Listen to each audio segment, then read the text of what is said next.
terciptanya makhluk yang penuh dengan keanehan ni memahamkan kita tentang Allah Ta'ala tu bersifat dengan sangat besar, mengetahui segala-galanya, sehingga dia boleh buat semua ni dengan sempurna. Kadang tak nak buat benda ni. Jadi kita tengok atas dalil ni memahamkan kita. Jadi kalau kita tengok ke usuluddin, kita fikir, lalu kita mengisbatkan Allah Ta'ala maha mengetahui dengan melihatnya kepada alam yang tercipta ni, itu disebut sebagai gaya usuluddin. Akal kita mikir, kalau ada erti, tak ada ilmu, nak buat guna, tak nak buat. Penciptaan makhluk ni, hak besar-besar lah, hak kecil-kecil lah, dengan penuh rahsia, dengan penuh kesempurnaannya, teratur sistem alam ni berjalan dengan teratur. Akal kita tak nak terima benda ni berlaku gitu je, tak nak terima akal kita ni, naluri, ilmu naluri ni, daruri, tak nak terima benda tu. Kemudian terciptanya sesuatu dengan penuh dengan sistem dia ni. Binatang cek-cek sekali semua tu dengan apa ni, dengan nyamuk tu mana sistem badan dia tu. Aneh. Makhluk-makhluk lain lagi yang penuh menyimpan rahsia ni, kita menetapkan kalau tak ada ilmu tak nak buat benda ni. Dengan begitu rahsia, penuh dengan rahsia kebijaksanaan dan penuh kesempurnaan, tak nak buat. Memahamkan kita yang boleh buat benda ni yang maha alim. Maka dari situ kita berfikir gaya usuluddin meyakinkan kita Allah Ta'ala bersifat berilmu. Kalau itu mengikut akal. Tapi usuluddin pula dia ikut hati. Hati ni Allah Ta'ala jadikan jernih. Bila lihat saja kejadian alam ni, bahawa dia tercipta tu melihat Allah. Ini kenyataan dari keilmuan Allah. Nampak kepandangan ingatan dia tu, kesedaran hati dia tu. Tengok kejadian ini, kenyataan berlaku kejadian dia, ini kenyataan dia kudratnya. Tengok orang ni mati, macam-macam cara orang mati. Ada mati senyap gitu je, ada mati belanggar, ada mati kena racun. Dia lihat semua ini kenyataan daripada Allah yang menghidup dan mematikan dia. Itu pandangan tasawuf, pandangan qalbu dia. Tapi kalau dia mikir, itu usuluddin. Itu beza situ, tak tulis je. Tengok kalau imam kau akan mikir, usuluddin. Tapi kalau benda tu merupakan pandangan batin dia, bahawa apa yang terjadi ni adalah cerminan dari perbuatan Allah, itu tasawuf. Jadi tengok kau tasawuf tu dipanggil tajalli. Jadi tajalli ni Allah Ta'ala memperlihatkan menerusi makhluknya ni memperlihatkan sesuatu yang dengannya kita dapat memahami tentang sifat-sifat ketuhanan dia. Bukan hakikat dirinya, tapi memahamkan kita tentang sifat-sifat ketuhanannya. Itu maksud tajalli. Jadi kalau kita kata tajalli, yang jadi masalahnya orang menterjemah tajalli dengan makna menjelma. Bila menjelma ni kita fahamlah an-nafi' an-nusu' iaitu bik. Maksud hak tu bik dengan nafi' hak tu le je. Tu panggil jelma. Nusu' senyap tak nampak. Pah tu bik luar. Tu panggil jelma, jolo panggil tu bik jolo. Bukan jolo, jolo. Jolo tak tu bik tu bik. Jolo. Itu menjelma. Jadi hak jelma tu dengan nusu' tadi nak tu le je. Bukan konsep macam tu. Saya dengar ada orang cuba mengulang. Dia kata, dia beri tamsilan ni. Saya kata nak beri konsep tamsilan ni. Tamsilan ni sebenarnya kita kena faham, tamsilan tu kadang-kadang yang dimaksudkan aspek-aspek tertentu je, bukan semua aspek. Jadi kalau kita faham baik, betul lah. Tapi kalau kita faham cara salah lah menurut faham kita guna. Baik, tamsilan. Ada kita dengar orang buat tamsilan begini. Dia kata, mungkin tengok kat coming. Tengok kat coming. Tengok dalam tu, ada tak gambar? Jadi kita sini dalam tu gambar kita. Dia kata, inilah tajalli. Baik. Jadi dalam tamsilang ni kat mana masalah?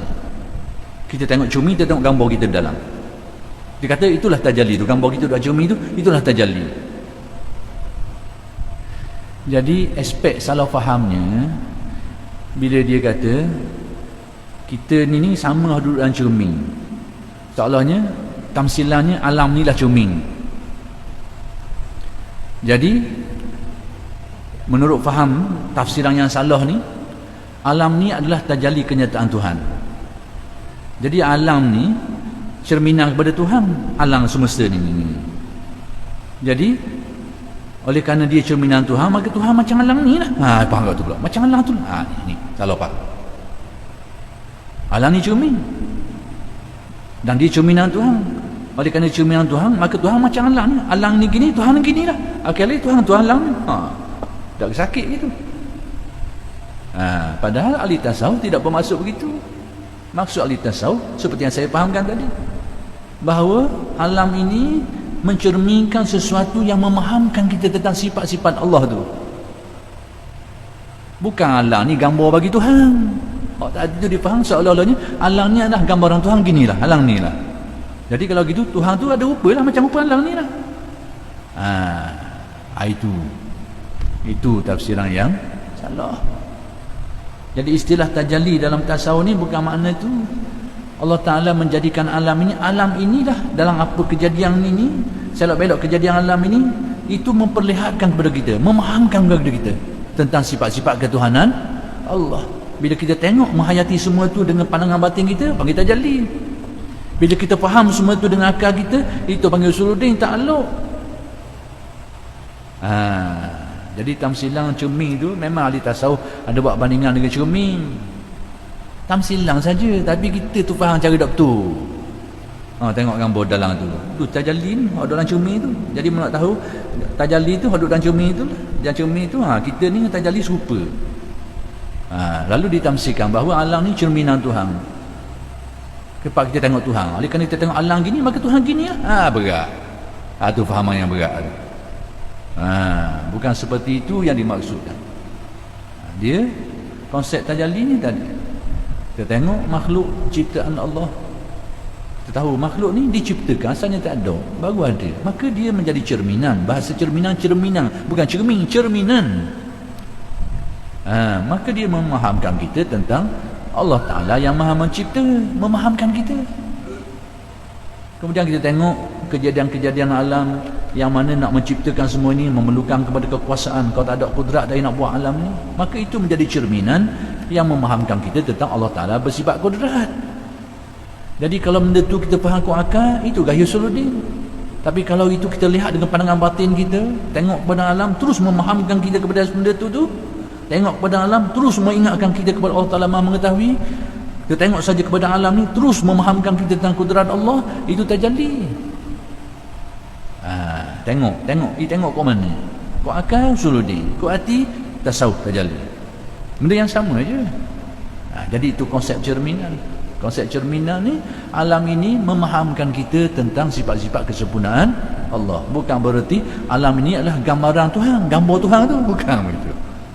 Itulah yang menjadi kesilapan setengah orang kita. Konsep tajalli. Yang kedua,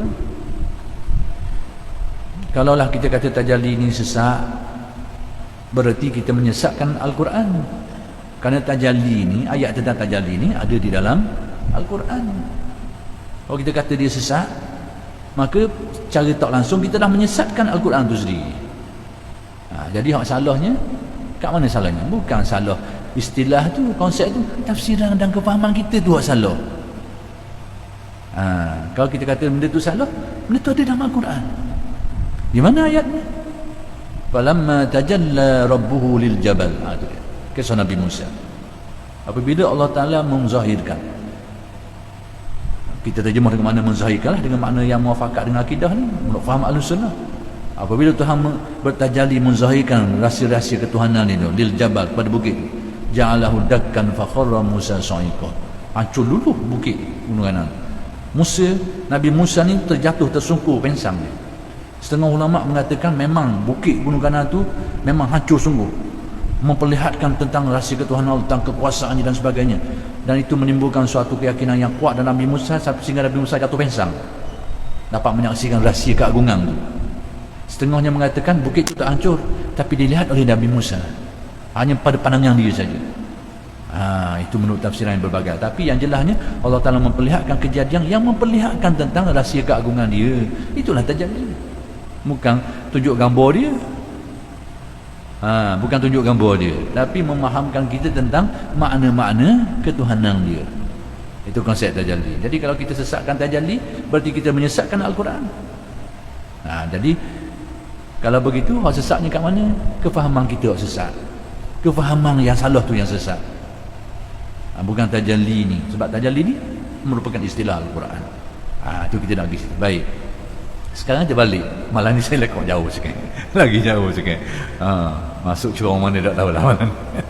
Baik. Sekarang ada berkait dengan nikmat. Pertama sekali nak beritahu bahawa Syekh Ibn Atta nak khabar kepada kita, nikmat ni bermacam-macam ragam, tetapi nikmat paling besar adalah syuhud, istilah tasawuf, melihat kepada Allah. Kalau di akhirat nanti melihat kepada hakikat zatnya, kalau di dunia ni melihat kepada kenyataan sifat-sifat ketuhanannya. Itulah yang mendatangkan nikmat, yang mendatangkan kebahagiaan sebenar. Sebab tu nikmat ni, kalau mata kita tak boleh nak tengok nikmat, tak rasa nikmat, percayalah. Orang tengah tidur, dia tengah tidur tu, dia tidur atas tikar kurang sampai bekas belakang tu, tengah dia tidur. Orang ni jenis tidur mati. Cari orang tidur mati lah, jangan orang tidur ayam tu. Tidur ayam tak jadi, cari orang tidur mati. Orang kosek mana pun tak sedar. Cari orang gitu tu, suruh dia tidur atas tikar kurang dulu masa nak tidur tu. Pas cedera molek, akak dia tok lembek hok lembut sekali, biar dia tidur atas lembek hok lembut sekali. Sebelum dia jaga, akak dia semula cabut lembek tu, tok tikar kurang semula. Tanya, sedap tak orang tidur? Tak tikar kurang ni kata. Sebab apa? Dia tak akan sedar nikmat dia tu. Sebab apa? Dia tidur. Jiwa dia, kalbu dia tidur masa tu. Dia tak rasa nikmat.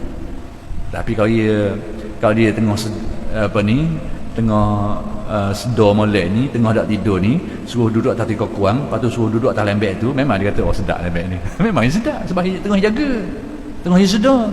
Tapi tengah dia tidur kurang-kurang tak sedar tu, macam tukar sekejap, tanya pagi esok, sedap tak? Dia nak kata tak rasa, sekalipun dia tidur atas benda tu. Sebab apa? Kenikmatan ni adalah merupakan suatu hal yang dirasakan oleh jiwa manusia. Ini Syekh Ibn Atta nak beritahu, nikmat ni banyak-banyak jenis sebenarnya, tengok atas jiwamu, hidup tak hidup. Bila jiwa mati, nikmat banyak pun tak berasa benda, tak berasa benda. Tapi jiwa dapat melihat nikmat, jiwa yang hidup, yang ada keimanan, keyakinan, yang dapat lebih-lebih lagi, yang dapat melihat rahsia-rahsia ketuhanan, ini akan menjadikan nikmat itu tersangat nikmat, berganda-ganda. Ini yang nak beritahu oleh Syekh Ibn Atta.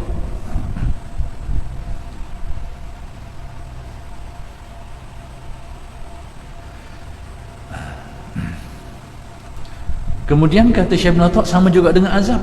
Sekalipun bermacam-macam jenis azab tu, azab bermacam-macam jenis di dunia ni,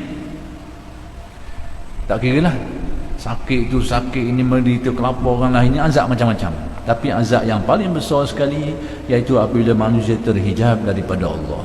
Kalau di akhirat nanti orang yang terhijab daripada Allah Ta'ala lah merupakan suatu kecelakaan yang paling besar sekali, kecelakaan yang paling besar, tak dapat melihat kepada Allah di akhirat nanti. Di dunia ni, orang yang mati mata hati dia tu, mati jiwa dia tu, sehingga sehingga dalam nikmat pun dia akan sengsara, apatah lagi dalam azab. Dalam keadaan nikmat senang pun hati tak pernah tenang, tak pernah gembira pun. Kenapa? Hati yang terdendeng, hati yang sakit. Ini yang nak diberitahu oleh Syekh Ibn Atta tentang hakikat di sebalik nikmat ni dan juga azab ni. Dan insya-Allah huraian ini akan bersambung pada kuliah-kuliah yang akan datang. Aqulu qawli hadza wa astaghfirullahal azim li wa lakum. Assalamualaikum warahmatullahi wabarakatuh.